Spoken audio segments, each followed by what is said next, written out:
So where is India today on its aviation journey? Peter's covered it, we've talked about it a lot. The world's changing, India's changing. The government is backing aviation as a source of good. Thank you, Ashish. Airlines have ordered 100 aircraft, regional connectivity is booming. But in many ways, India is still playing catch-up.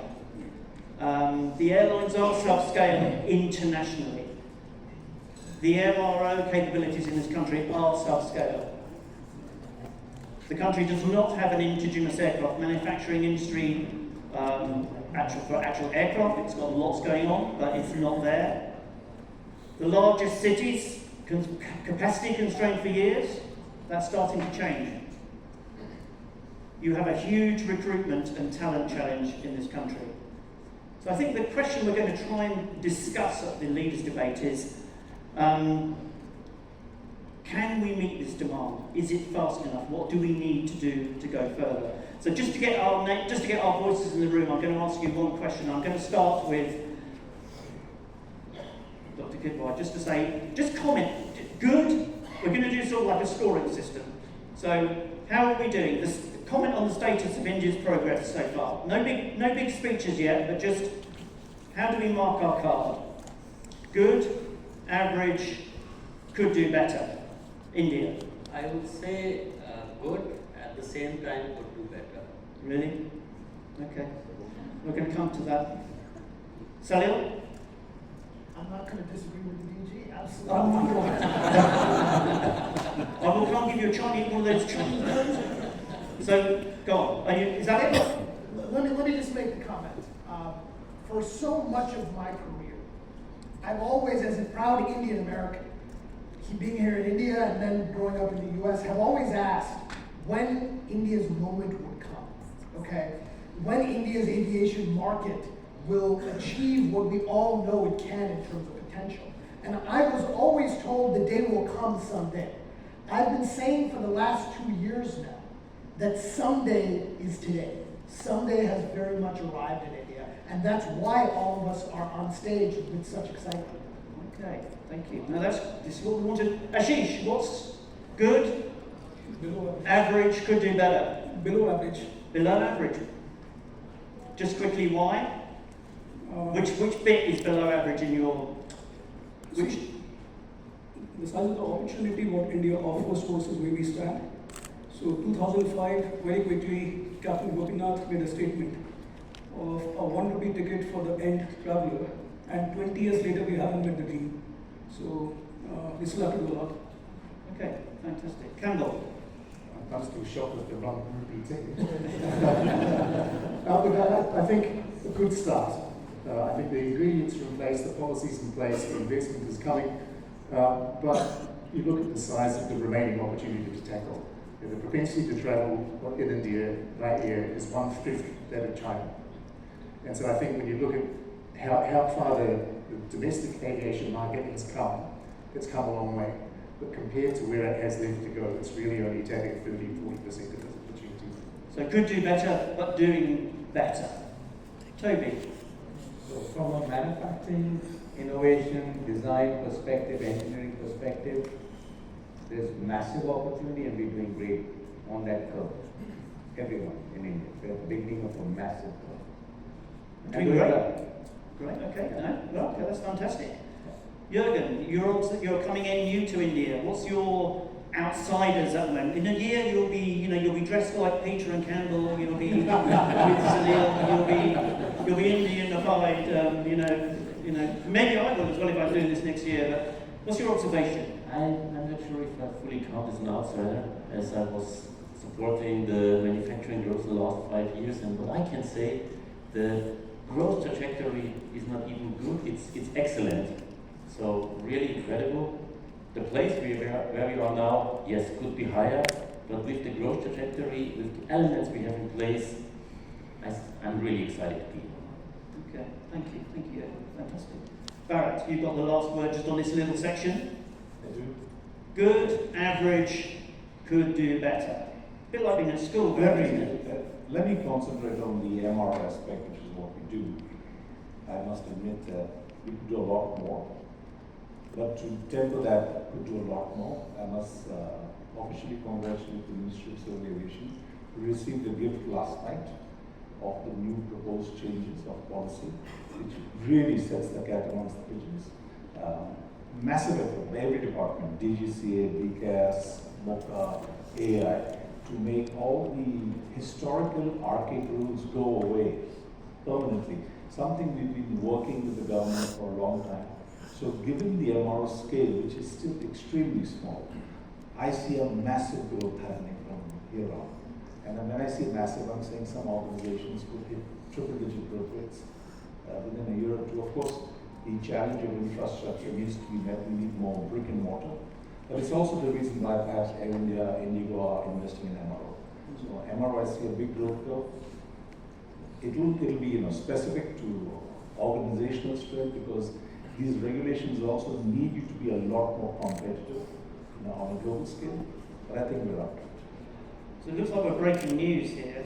So just repeat what you said at the start about a government.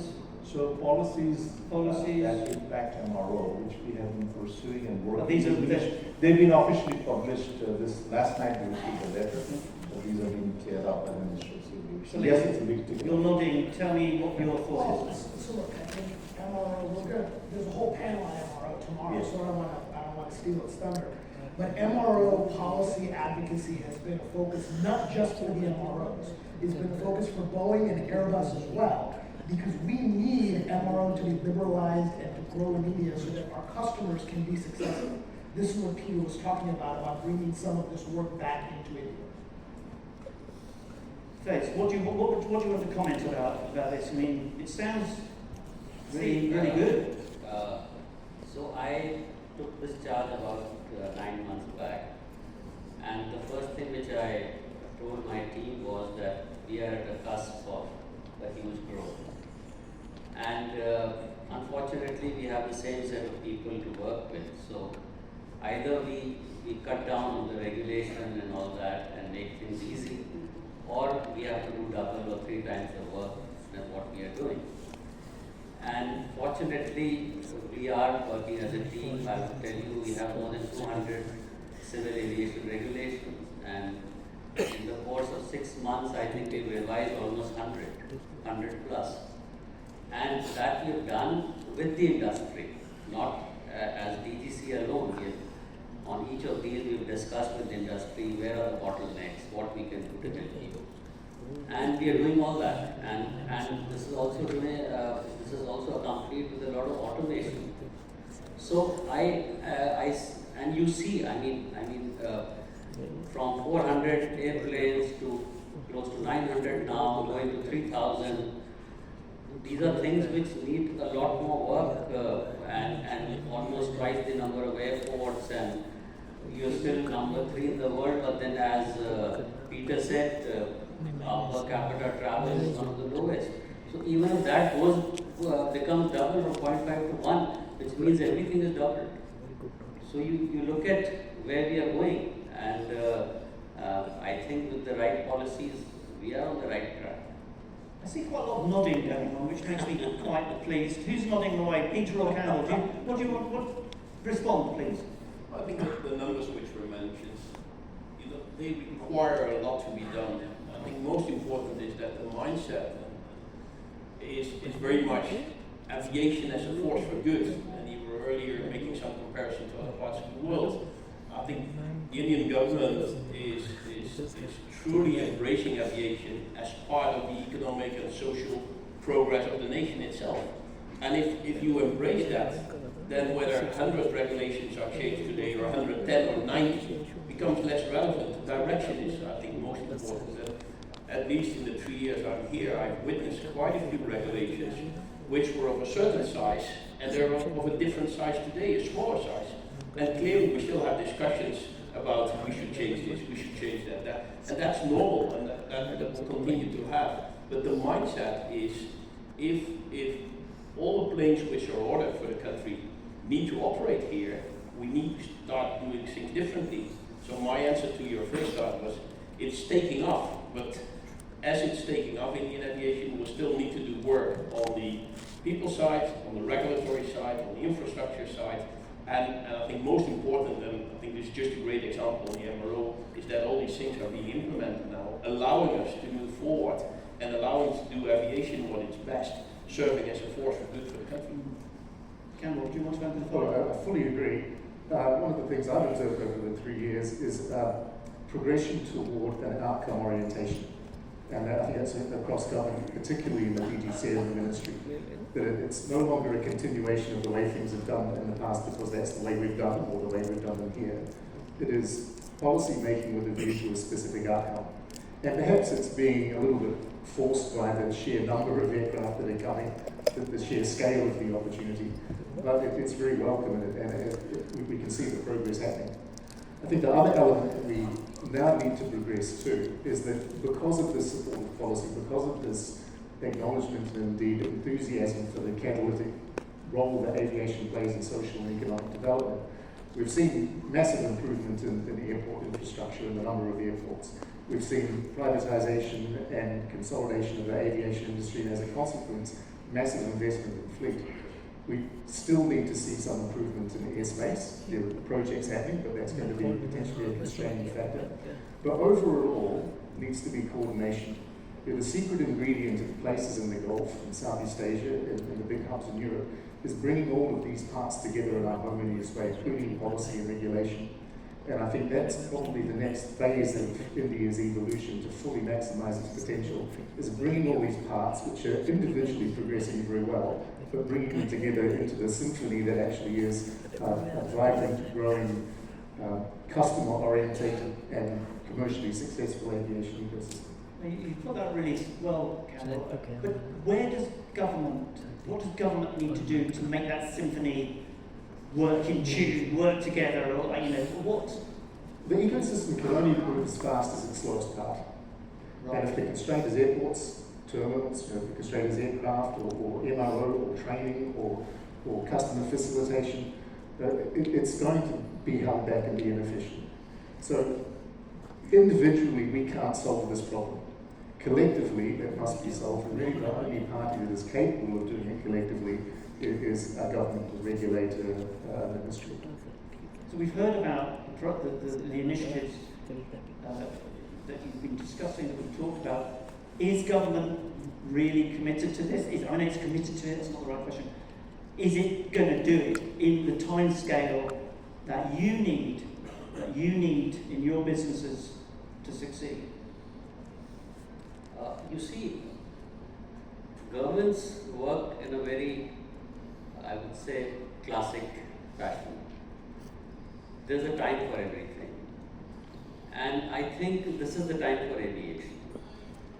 And it is not only the government, it is the ecosystem which forces the government to work.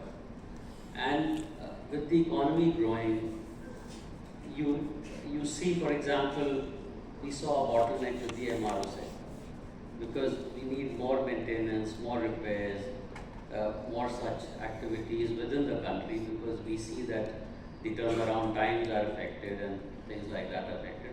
So you have to do it. You don't have a choice, because of your actions, the sector is getting affected, and you realize that, and you don't want to be an impediment. So it's not a matter of choice. It's something which we have to do, and we are committed.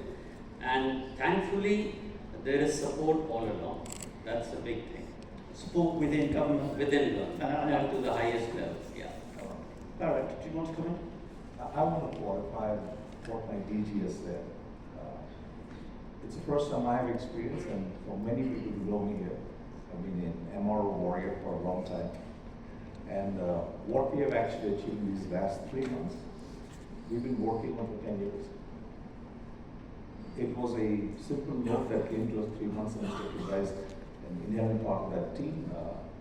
And as usual, we had all the enthusiasm and energy to go and progress that. So Indigo, Air India, ASIL, all of us were part. It was a first time a joint team between industry and government. And in 3 months to have gotten a clear-cut response, this is done. It's absolutely phenomenal. So I think the government is fully committed. I cannot deny that. Thank you, Barrett. So I think what you're seeing is that when industry and government are aligned, things can actually move very quickly in India. If you go back over the last 5 to 7 years at different things that have come into place. So in I think March or February of 2020, the reduction of the MRO taxation under GST down to 5%, the reduction of MRO customs duties, the rationalization of royalties, at least at the government-owned airports, on MRO. And that's just on MRO. Somebody asked a question earlier about leasing and Cape Town. The setup of Gift City over the last 10 years and the normalization of taxes there to be able to try to compete with Ireland and Singapore. Then the Cape Town aircraft objects bill that was passed this year to try to bring India's asset treatment of airplanes to global norms. As Peter noted, the implementation of that is still in process right now, but the bill was passed. These are all reforms that we're advocating for a long time, but then when everyone got aligned, they happened fairly, they happened fairly quickly after that point. And so it's really about achieving that alignment between government and industry that takes a while, but then yields quick results after that. So thank you for this. So Peter, go on. Well, I think it's important to underline, we speak here on MRO. Yes. Just what was just mentioned, Gift City, I think, is an incredibly important step. So for all the fleet financing, India was dependent on leasing companies outside India. The establishment of Gift City as an entity from where leasing can take place, from where fleet financing can take place, it is just another very important building block in the entire ecosystem which is going to be built at this point in time in India. So I think looking at the points you mentioned in your conference, it's about the people part of it, it's about the policy part of it, it's about the MRO part of it, it's about the financing part of it, and there, I would say, on all these different aspects, you see actually a lot of movement, and Cameron was rightfully so addressing the need for orchestration of that, but it's all moving in the right direction. And the fact that 3 years back there was no fleet financing in India itself. Now it is there through Gift City. So I think we'll be, by the time we're in 2030, we'll look back and say, wow, what happened in India over the past decade? We'll have huge MRO facilities. We have operators who fly all over the world. We have a workforce who is ready to sort of move forward. We have fleet financing in place. We have an ecosystem collaborating, including production. And again, what happened in other parts of the world with shortage of people, I would say environmental elements driving production outside parts. I mean, the shop Toby is running is just phenomenal. And that's happening in India itself, and the opportunity to expand it. I think we'll look back in a couple of years from now and witness that a massive transformation is taking place. Thank you, Peter. So, what's the next priority to get, to do the government sort of orchestration? Which sector? Which is it? Airports? Is it airlines? Is it training? What's the bottleneck after MRO? Sally, you don't point to somebody else. Peter or Campbell, why don't you give us the next one? Let the customers go first. Yes. Look, there's been a massive expansion in the number of airports. It's probably been mentioned already, from 79 to 154 over the last 10 years, with another 50 coming in the next 5. Unfortunately, most of those airports want to be connected to Delhi, Mumbai, or Bangalore. And Delhi is becoming constrained. The current Mumbai is constrained. There's a new airport coming outside Mumbai, but it's not fully connected with ground infrastructure yet. There's potential new terminal development at Indira Gandhi Airport, but the ownership structure of the airport constrains long-term planning for investment in such things. So I think that's probably the up-and-coming bottleneck physically. The other bottleneck, I think, is airspace and air routes. We've already got a huge challenge with respect to on-time performance as an ecosystem, again, because of the constraints of the major hubs and the impact of the fog or monsoon. And I think we need to look at that, because with the doubling of the fleet domestically, there's only so many routes that we can fly. Yes. No, I appreciate that. Barrett, if you want to be more direct to me, which is like, Mark, I want to come in, just do that, because I'm not shy. Mark, I'm coming in. I think a real constraint we're all going to face is skilled people. every time I look out there, whether it's MRO Airlines, we have the engineers, we have the people, the pilots, but the transition from wherever they graduated from to what they can do with us, get into the aviation ecosystem, is a bit of a challenge today. We do not have enough institutes. Perhaps a little brashly put, the ones we have are not up to the challenge either. So to me, really speaking, is you'll be able to build a building with bricks and mortar, but can you fit it in with the right people? And I think one of my friends, Ashok, is really doing a great job at GMR, and they built a skill training college. But it's not going to be enough by any stretch of imagination. I think we need tens of thousands, and we're still looking at hundreds. Is that a government thing or is that an industry thing? It's a partnership. Because, Okay. you know, Toby, let's Toby, come jump in. So that's really important. That's a really important point. The industrial capacity of the country rests on the shoulders of the skill of our people. And for example, in Bangalore, to talk about a PPP, there's a government ITI at the Bangalore airport, which is managed and run by us. So this is the model that's going to explode across India. You'll have more and more private companies partnering with the government, taking local ITIs like we've done, and generating the skills. We work with 55 villages. And everybody talks about Bangalore as a great center of engineering. The greater Bangalore area has the largest cohort of engineers in the world, on the planet. There are 3 million engineers in the greater Bangalore. So that's a big power. But for manufacturing, you need technicians. And these villages are home to some incredible craft traditions. So we take children of craftsmen, and then they train for 3 years to become very advanced aerospace workers, and this is world class. And to the message given earlier by Peter, is across the world you're seeing a shortage of people because post-COVID, a lot of the craftsmen retired and the youngsters don't want to do craft anymore. Aircraft, it's crafted. Spacecraft, it's crafted. So you need craftsmen. So the government has a role in encouraging this, working in partnership with the ecosystem to subsidise it? I think there's a reverse way to a reverse subsidy. The government owns an incredible network of industrial training institutes, ITIs. The asset is theirs. We don't care about the asset. Let the government own the asset. The government can work with really good local industries like they've done in Bangalore with us. And then it's a reverse subsidy. We are using our CSR to run that ITI, and it's not just for us, it's for everybody. Even our competitors get their workers from our ITI. Not too many. Only the ones that. No, the joke. Ashish and then Jürgen. You wanted to come in, Ashish, did you? Yeah. So see, we need to pass the accountability now away from the government to the industry. The government has done in terms of policy and giving the right platform to the industry, but has industry done what industry has to do? So, to put some perspective on the previous below average question, 2015, the penetration was 5.7%. 2005, the penetration was 2.5%. And 2025, the penetration is 11.6%.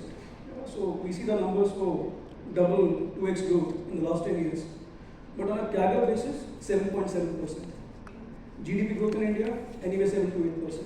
So what has the industry done to exploit this opportunity? India is throwing a massive opportunity over the next 20 years. But as an industry, are we thinking big and are we setting the targets? We continue at the same 7.8%, we are going to have penetration of 16% with 200 million people flying. Compare that to China, 770 million people flying. What are we talking about? So we need to take a more ecosystem approach. Airlines, OEMs, MRO, training, all need to come together. Government, I think, has done what they have to do. We need to think big, we need to deliver. What does that look like, Ashish? What do you mean? Like, you guys are going to walk behind the stage and figure it out? No, it's about first setting a target. This is not about meeting 220 million passengers flying in 2030. This is about how we can make 500 million passengers fly in 2030. Work backwards. How many airports are required? Yeah, how many people are required? How many MRO centers are required? Everything is possible. So I get that. I get that, and it's a really good way of expressing it. I'm just struggling to see how that's orchestrated to your point, Campbell. I get the orchestration bit as well, totally, but who is the actor that draws that together? Is it? It's the people in the ecosystem. So we have the airlines, we have the airport operator, we have the MRO operator, all of us have to work together. But we no longer need to go to the government and say, please do X and Y for us. They've done ample for us. Right. So I think the investment, the action is happening by the individual players, as I said before. Between us, I think we account for a year's production of these guys and these guys. Yes. We're building a 12-bay maintenance facility in Bangalore and a training academy to produce 200 engineers a year. We've got 22 flight simulators being installed in Gurgaon to train pilots. We've got 34 aircraft coming to train pilots at Aviation. I'm sure Indigo has got many such similar investments happening. All the parts are coming. It's just how do we make sure that it is sufficient? Is there an incentive and a recognition for the investment and effort that's being made? Is there some vision that's given to others to come in from the private sector aside from us and contribute to this mission? I think that's the gap. Investment is being made by individual parties, but how is it being orchestrated? Jürgen, you did well. Thank you, Campbell. This is core to it, isn't it? Jürgen, you wanted to jump in. Yeah, I want to jump in and maybe a step back. Aviation industry is really driven by human capital. And I want to come back to human capital. And I have a very interesting number. During COVID, the aviation industry as a whole reduced their workforce by more than 17%. More than 17%. And this is what we still feel today, because we are missing these experienced people to do the ramp up. In the end, all the constraints come back to not having the human capital, and we are now in a place where aerospace, we will build another 40,000 aircraft. That's at least the demand for the next 20 years. We are here in a country where the growth is higher than everywhere else. A significant portion of our production goes to this country. So I see an incredible chance here to build this human capital, especially with really great amount of young people getting into workforce every year. So if we join forces, if we have the right universities, Airbus is sponsoring, is participating in Gati Shakti University. I really love the approach of Toby, because aerospace production is really craftsmanship on the highest level. You never will optimize like you do in other industries. So utilizing, having the government support with the right schools, with the right approaches, let the industry, let us support with the right curriculums. We know what we need. So really building up this human capital is for me the foundation that India can take off as we all want it to take off. Thank you. So it seems to me we have the celloist, the violin, the band, and everybody here, the trumpeter, but we probably need a conductor for this orchestra. I think that's the missing link here. I'm looking in the direction. You see, it's not that we are not working on those lines, or we are not conscious of this fact. If you see aircraft maintenance engineers, now I would say about 10 years back, there were our engineers who were not getting jobs.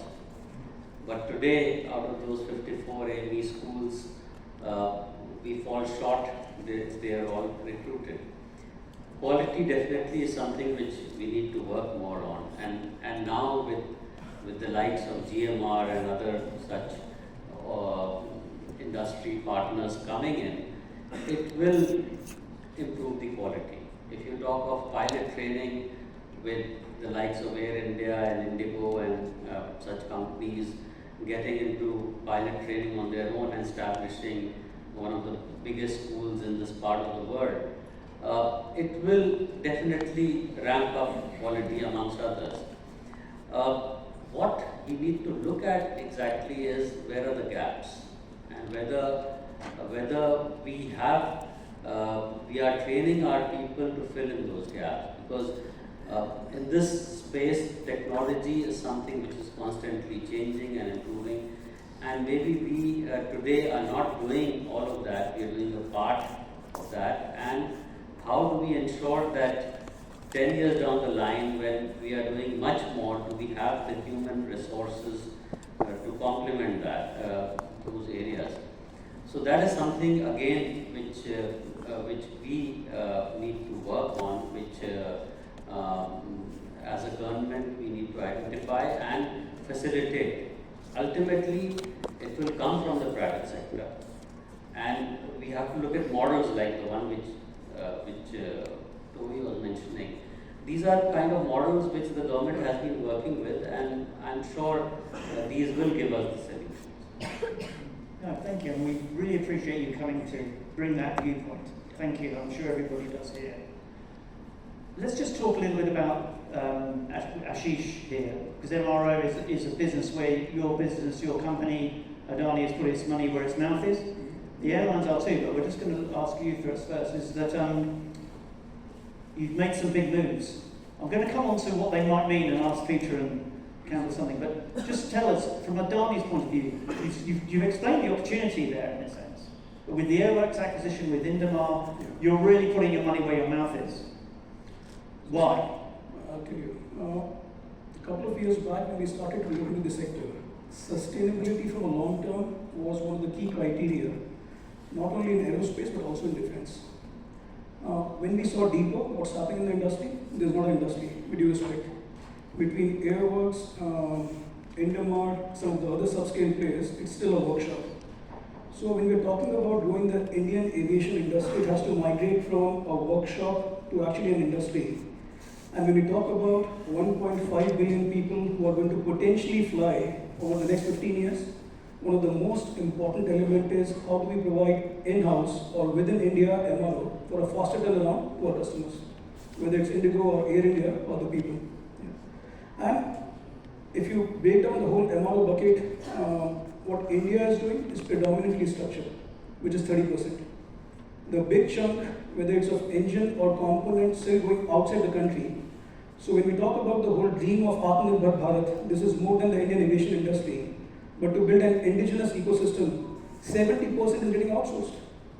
Yeah. So when we talk about the 20 years roadmap or the 2047 roadmap of the Honorable Prime Minister of making India a developed economy, which is going to run at the back of Indian aviation industry, how can we not have an MRO industry which is running into billions of dollars? So that was the thought process of looking at how do we bring some structure, scale, but most importantly credibility. Because for my customer what matters is if the plane is going into a workshop, will it come back safe, the turnaround time will be respected, and will my customer be satisfied? And that is what Adani is going to bring to the table. Salil. So I just want to note one thing that Ashish noted is the synergy between commercial or civil and defense. Every successful MRO industry in the world has generally leveraged that synergy. And Airworks is a great example of it. You know, we several years ago put P-8s, our maritime patrol aircraft, into Airworks for MRO with the blessing of the U.S. government. This was for the Indian aircraft. But the U.S. Navy themselves came and saw the quality there, and they were incredibly impressed. The point is this, it's that we can develop capabilities and scale in MRO largely by taking advantage of both of these growth areas in India. If you just focus on one, you're competing with folks in the world who do both, which is a challenge. The other thing is this, in defense you're able to leverage certain capability business cases. So for example, there might not be a business case to bring in landing gear capability for a certain aircraft type just on its own for civil, because the airlines might have contracts already to do that work elsewhere. But if you can do it for defense, which we did with AIESL, then you develop the capability in India. The next time those contracts come up for the airlines, they have the opportunity potentially to contract with Indian MROs. So that synergy is not just at a single point in time, but it grows over time. Thank you, Salil. Peter and Campbell, the movement of somebody like Adani, good news, but you want to do it yourselves, really?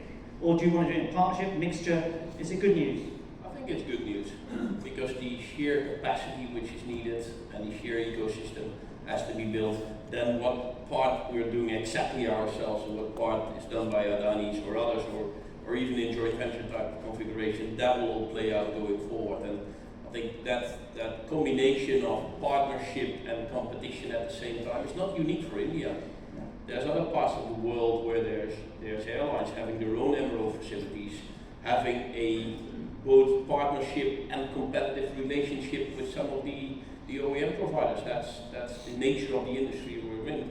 And I think the fact that India is moving into that direction is just underlining the fact that the industry is maturing, that we're preparing collectively for that big step forward. So from my personal view, from Indigo's position, I think it's good news that exactly how it will play out will be over time, because we need to get that ecosystem sort of going and up and running. And I agree with Campbell's point on orchestration, but to some extent I think it will kind of organically also come together in partnerships, competition, and way forward. And then we'll see again, and I think Toby's wonderful company is a great example of that. We'll see winners emerging in India, which will attract talent and which will attract other parts to become part of that. And you know, it's a global industry. As significant as we are, we're still part of a global ecosystem in parts and supplies. And I think what is perhaps sometimes missed in the discussion, it's not only what's happening in India, it's also what's happening globally, where the workforce is actually shrinking in many parts of the world, and we have the opportunity to have it here. So I think the opportunity out there, and again for perhaps Adani's or other providers, they're looking perhaps to a global scale and say what other work from other parts of the world we can bring into India and have it done really here. That's not per se what we at Indigo will be looking at. We have plenty of stuff to do ourselves. So I think that overall ecosystem will have a combination of work being done for Indian operators and perhaps even work being done for places outside the world, where outside India, all over the world, where the shortage of labor and the shortage of talent and the shortage of resources really is there, which we can start building up here. So I think that part of the equation sometimes is a bit missed when we look to third largest economy and so many people. Look what's happening on the global scale, and as large as we are as operators, still we are a relatively small part of the global aviation.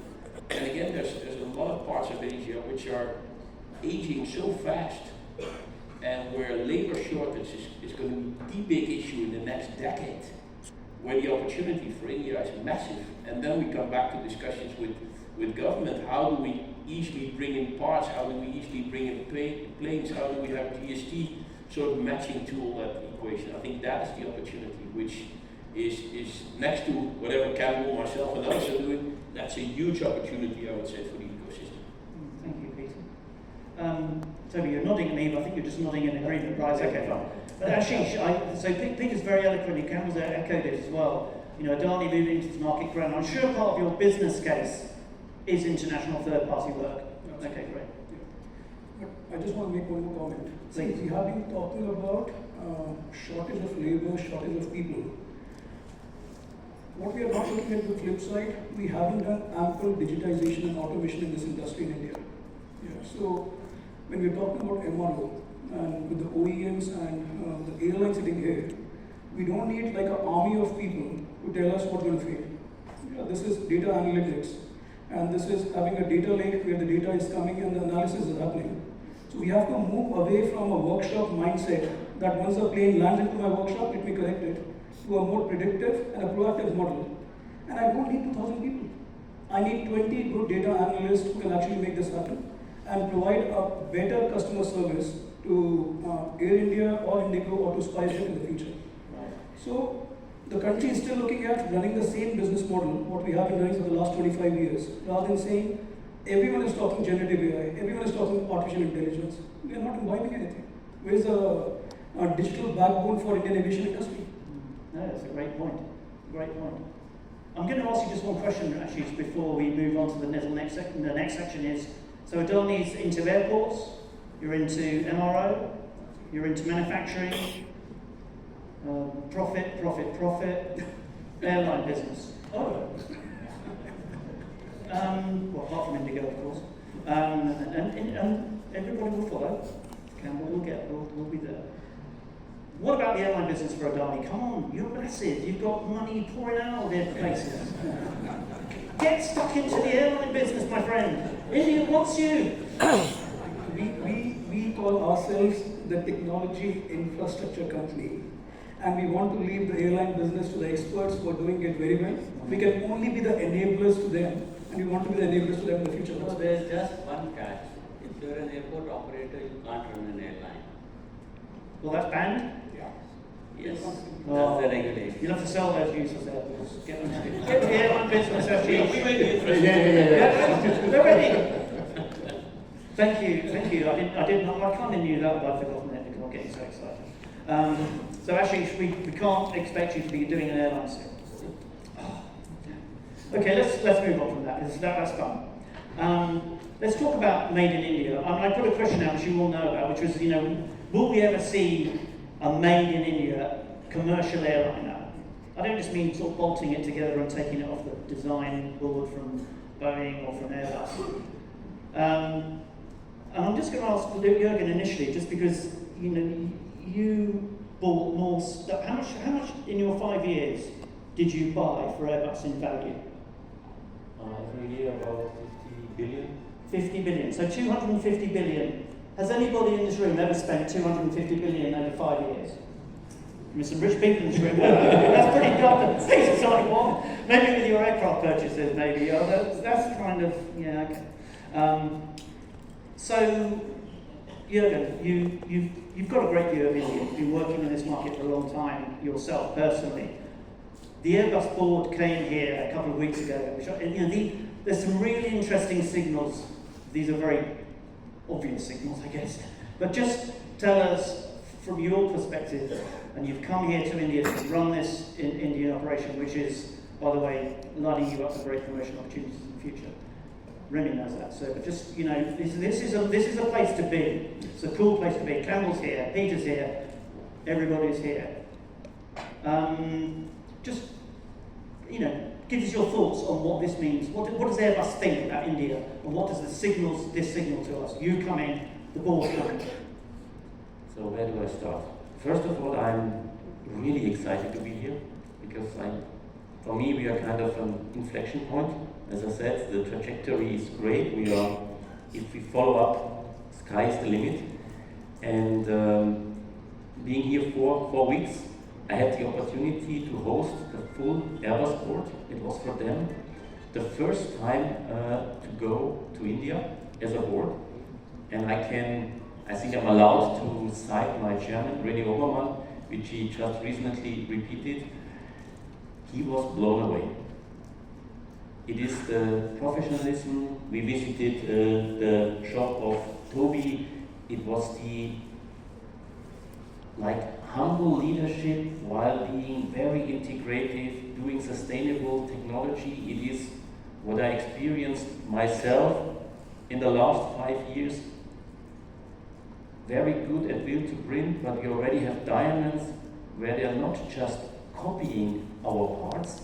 No, we are utilizing the engineering capabilities, we are re-engineering the parts and producing them better, more efficient, with better quality. So this is really an exciting place to be.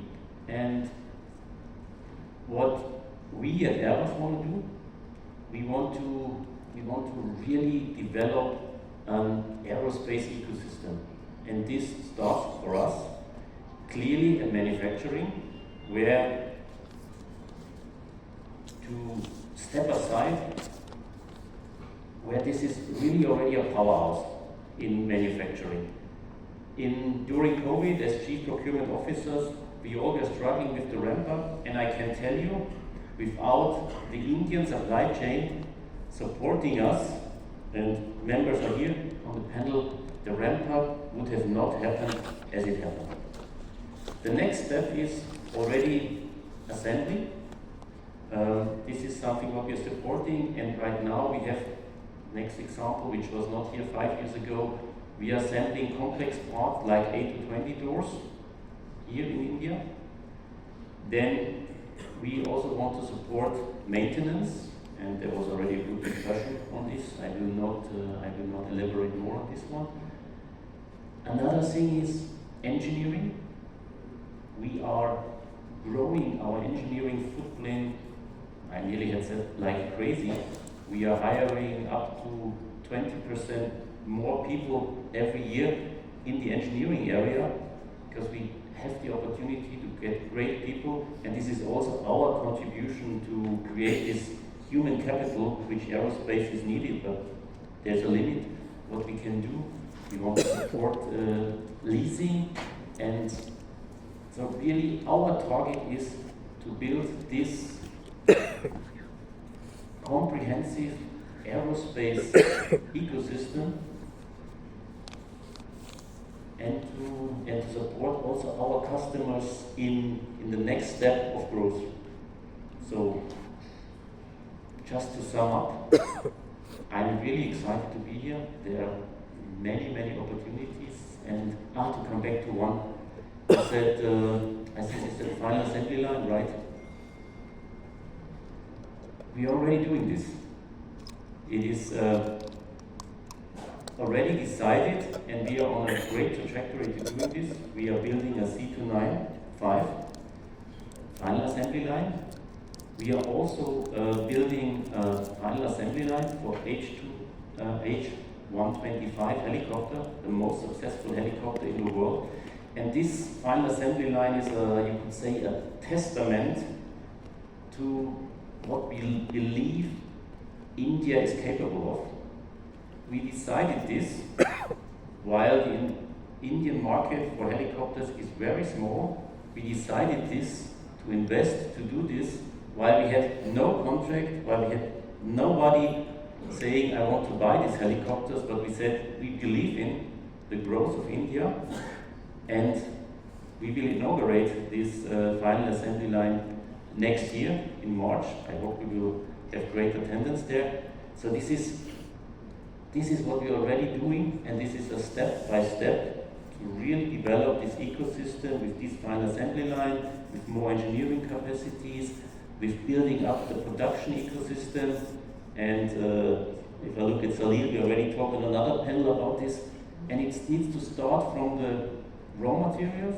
Today, we are more or less importing all the raw materials, which is a big chunk of value creation.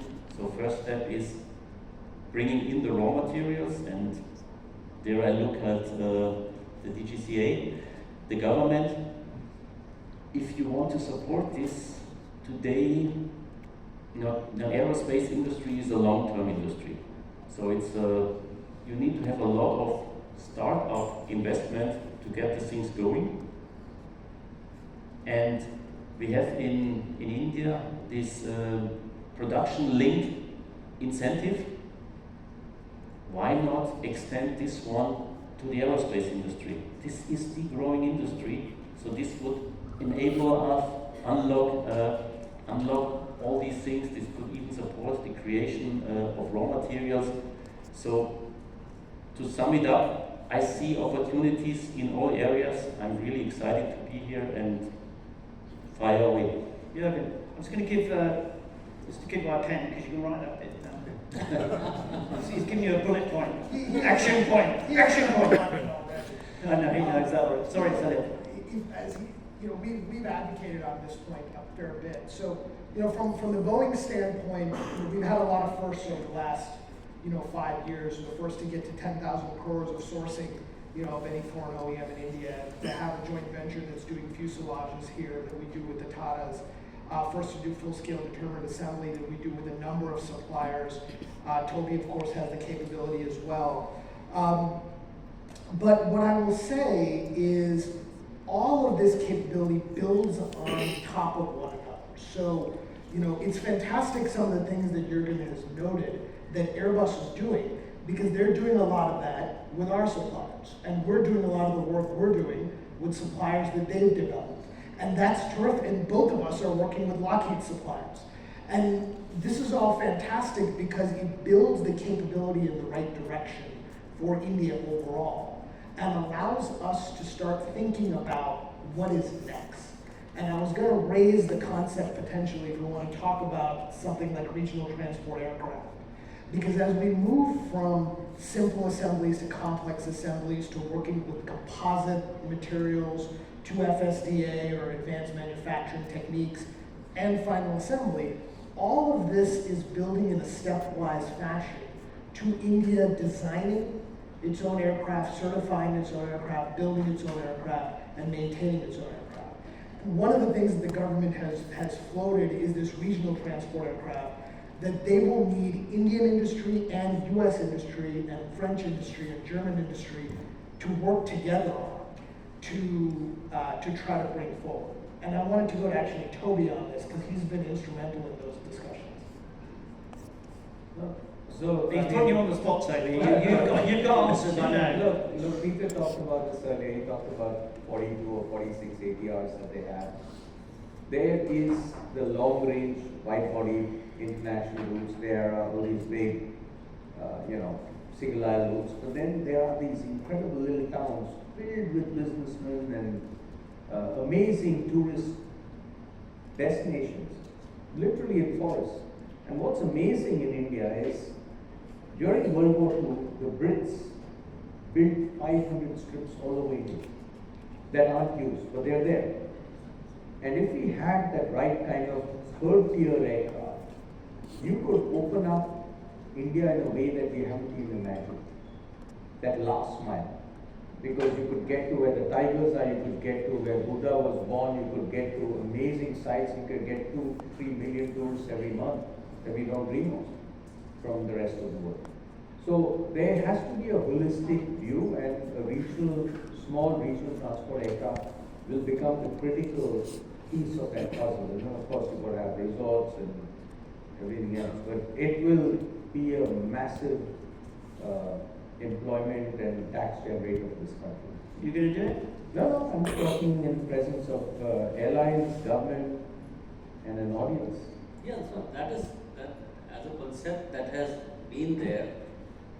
There have been some efforts earlier, but I think again now with the right kind of ecosystem, and it is something which was attempted initially by the government solely for some time with a foreign partner.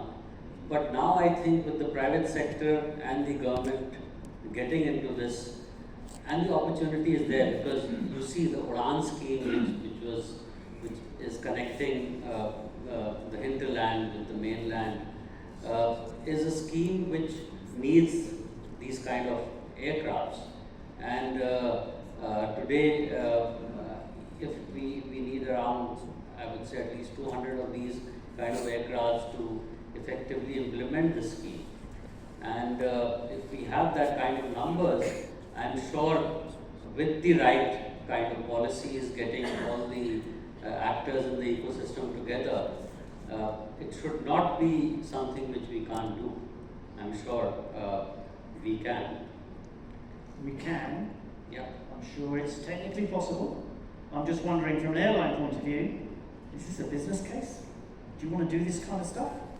Sure, if the cost of operation are relative to the cost of tickets, and I think that's exactly where this equation comes in, and we have to be realistic. The numbers in India in terms of penetration are still low, and I think part of the shift from rail to air has been facilitated by exactly that philosophy and that policy. And today, tickets in India are perhaps the lowest in the world in terms of, if you compare domestic US or domestic China or intra-European ticket and then compare it to India. So the smaller gauge of planes you go to, in general, the cost per seat is going higher. That's the simple economics of it. And I think it's important for India to develop an aviation ecosystem which is sustainable in the long run. So yes, we're interested in that market. That's exactly why we are the largest ATR operator in the country itself, and doing a lot of the small town flying. And really, we can see the change in these small towns. Whenever we start operating, it's changing really the fabric of these smaller towns and smaller cities. At what point Does that reach saturation? We don't know. I think it's important now to look at the holistic system. So yes, we'll have these, but it can only go hand in hand with an increase of capacity at the larger airports, because you want to connect these cities to somewhere. And I think there's a lot of flying from, let's say, tier 2 to tier 2 or tier 3 to tier 3, which eventually will be very difficult to sustain because it's competing with road and rail.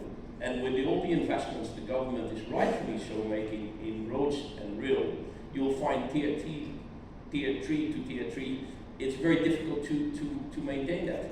What will help is connect all these cities to the larger airports in connecting them to the rest of the nation. And I think Bangalore and especially Hyderabad is a great example where we have our largest ATR bases out of Hyderabad. And that's connecting to a whole range of smaller towns and cities in that region, connecting through Hyderabad to the rest of the nation.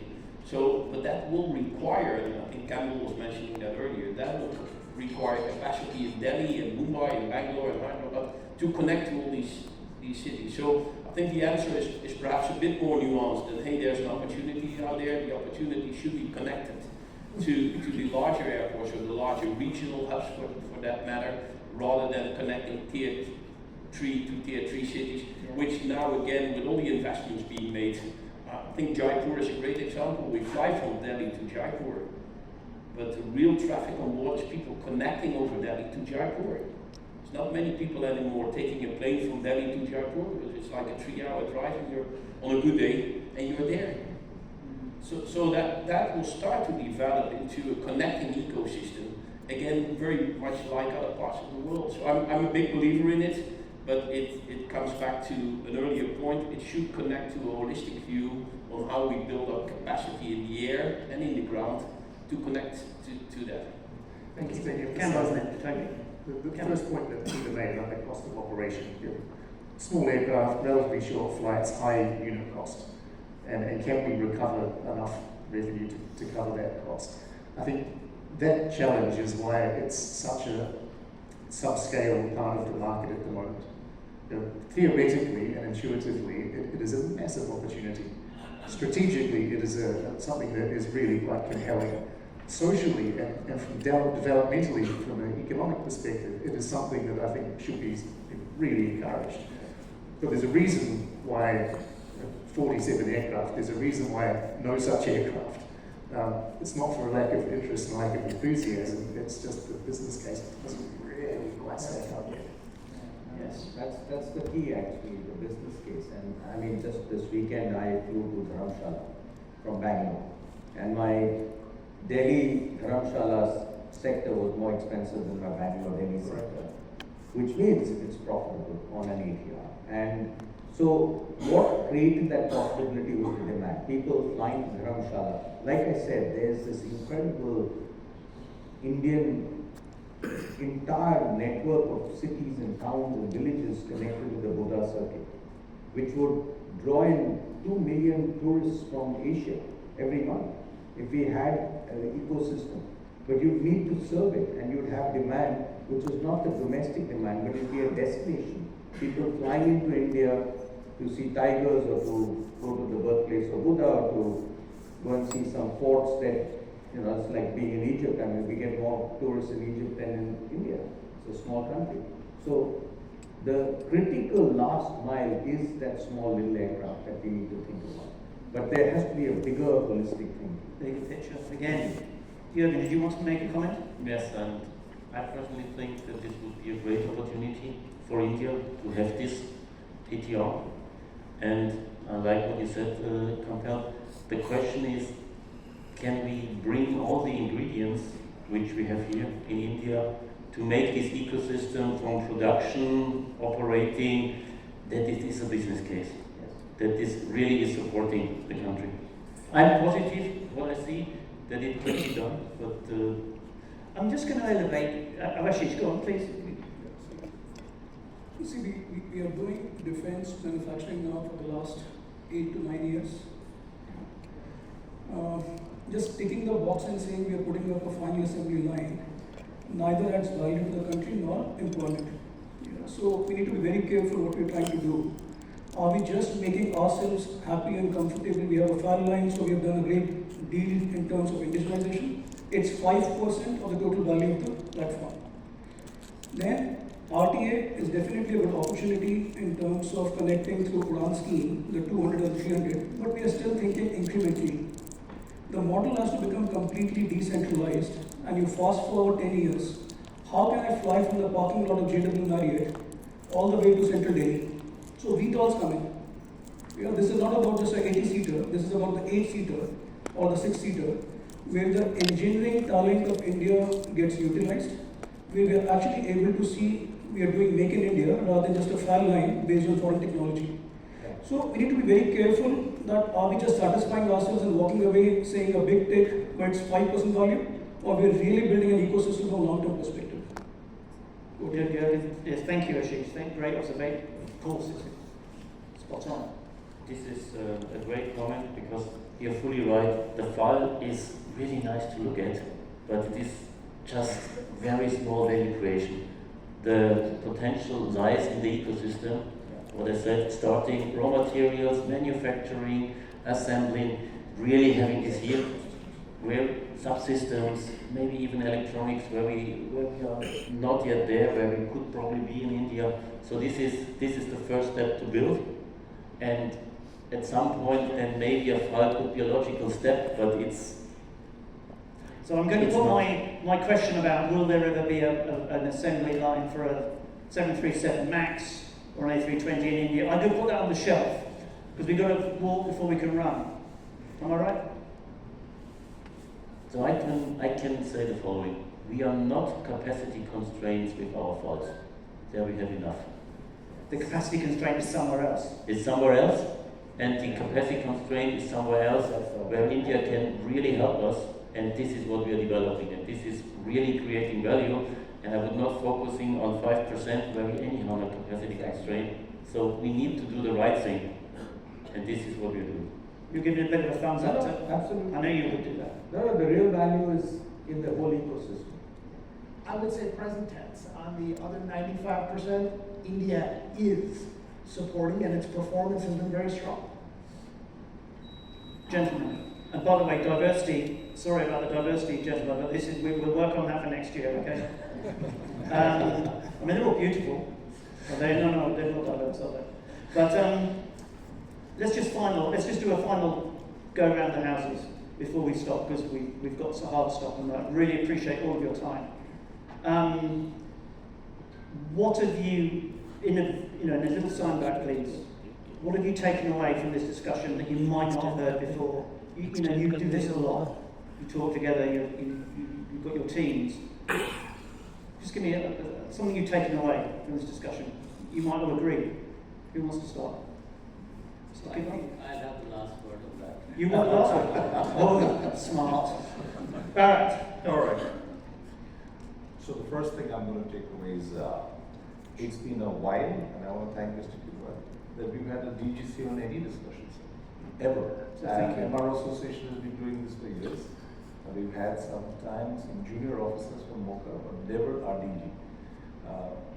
The greatest takeaway thus for me is the proactive position of our government to go out there in the front of the public on a forum like this and present themselves and be open to all kinds of questions. It shows a commitment. Insofar as my colleagues and friends on the dais, it gives me a little bit of insight, not a deep insight, as to where they're going from here. What is the next step? One thing on the RTA, I'm not convinced that we can handle it.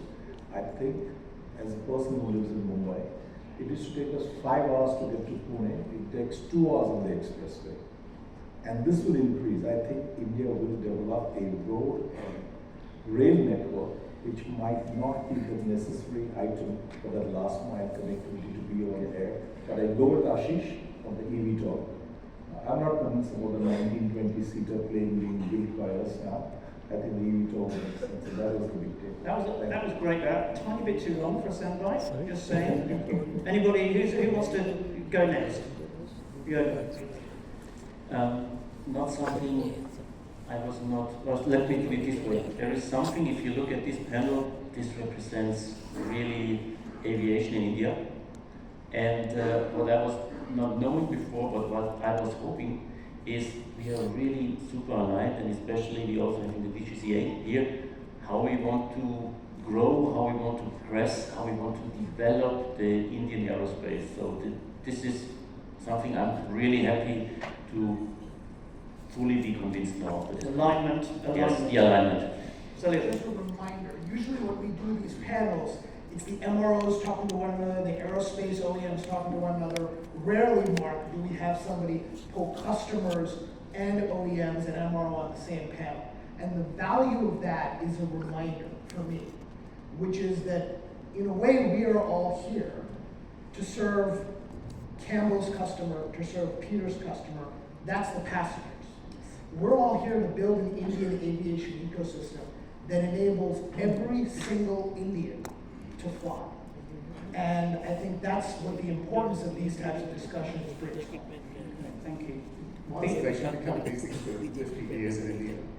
And the contrast between then and now is just chalk and cheese.